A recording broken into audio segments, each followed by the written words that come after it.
What's up guys and welcome back to Quenko Tech.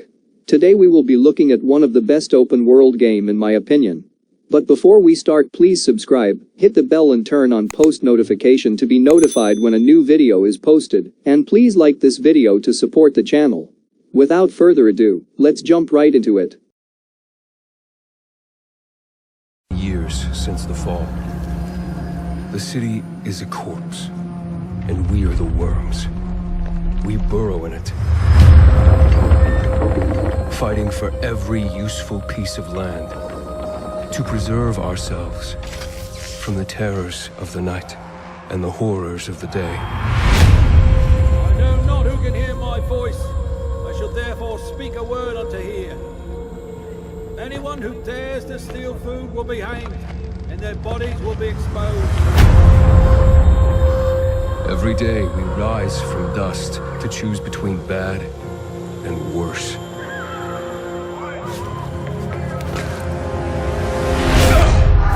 Get him! You're dead now!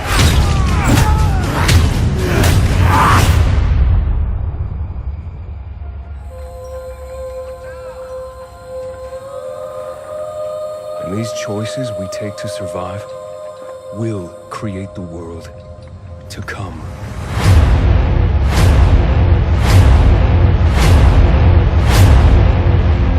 You know the drill. Get to the nearest safe house and wait until dawn. Good night.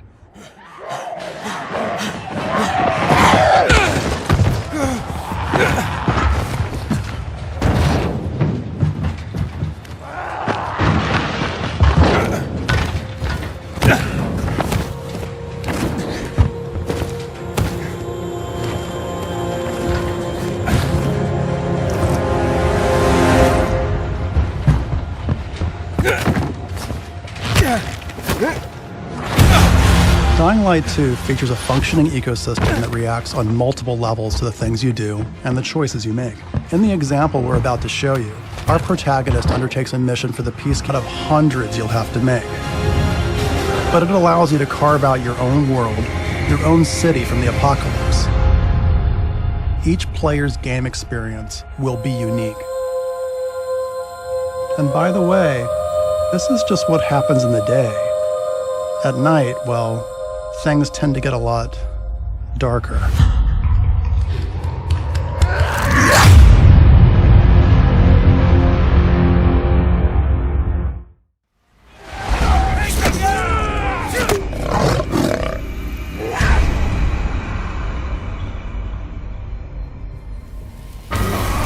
Get low, loser!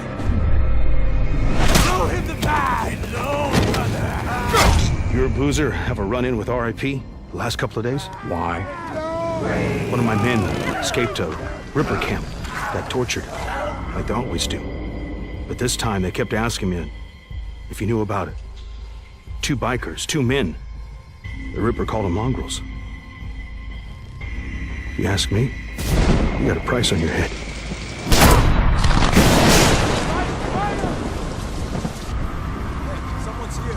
You know, same as me.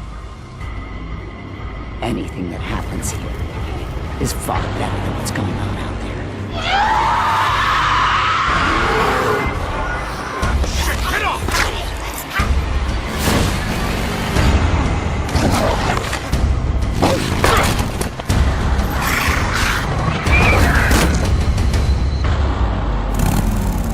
What the hell? Perfect. Just perfect.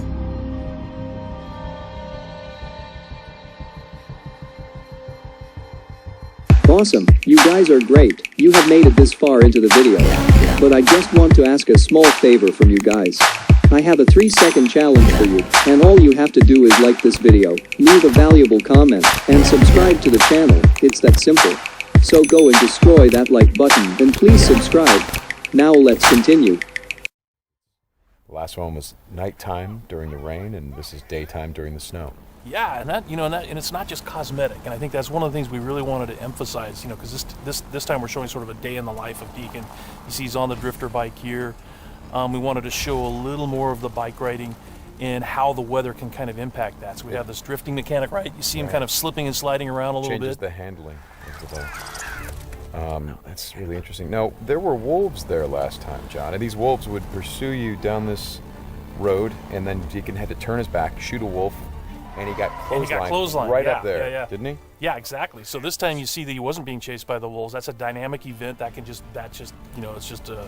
happen or not. It just depends on when you're playing the game. Interesting. And this time Deacon saw the ambush. They come out, they're mostly nocturnal, but they will come out as the weather gets colder. They become stronger in the cold. Right. And so that will, again, kind of change up the way the game plays. That's very, very, I kind of love that you decided to do this as a demo to show two completely different iterations on the same exact mission in the game.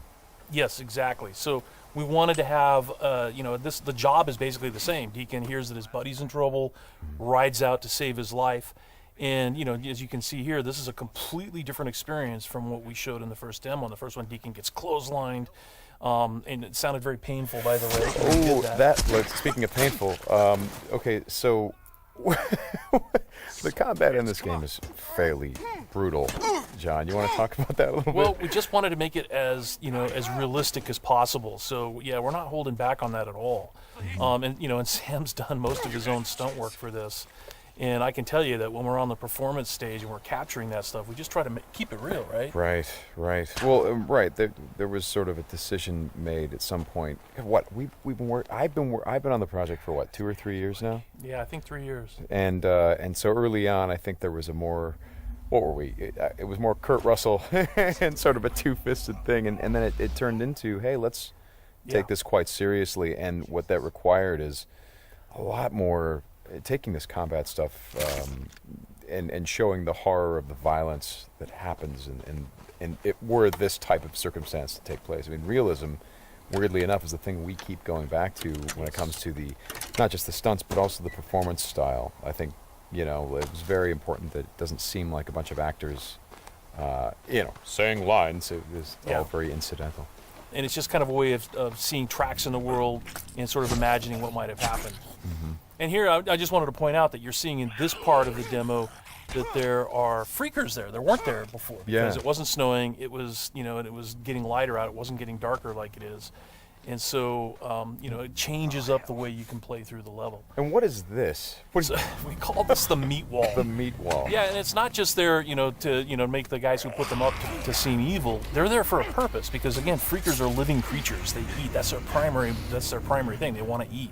And so you hang these dead freakers up, and any freaker, rather than coming into their camp like you see here, they would actually stop and snack. Yeah, exactly. Yeah, right. Now this is the same tactic that he used last time. Throws the rock to get someone to lure them over and have them step in the bear trap. But this one plays out a little bit differently than last time. One of the things that struck me, and we've talked about this obviously as we've shot, but there's an effort of the other marauders to get this guy to shut up, and he won't. Yeah, and so in the first demo, Deacon's heading on down the trail, and you can hear that happening behind him. Right. And this time we're showing what happened. So, he's watching everybody react to this poor guy trapped in the in that bear trap, and she just is like, shut up, and then just loses it and shoots the guy. Right. And of course, in the meantime, Deacon is crafting a Molotov and just takes them all out. Right. Oh boy, that's good. Ow. So again, it's like in the previous demo, Deacon would have gone off to the trail down to the right.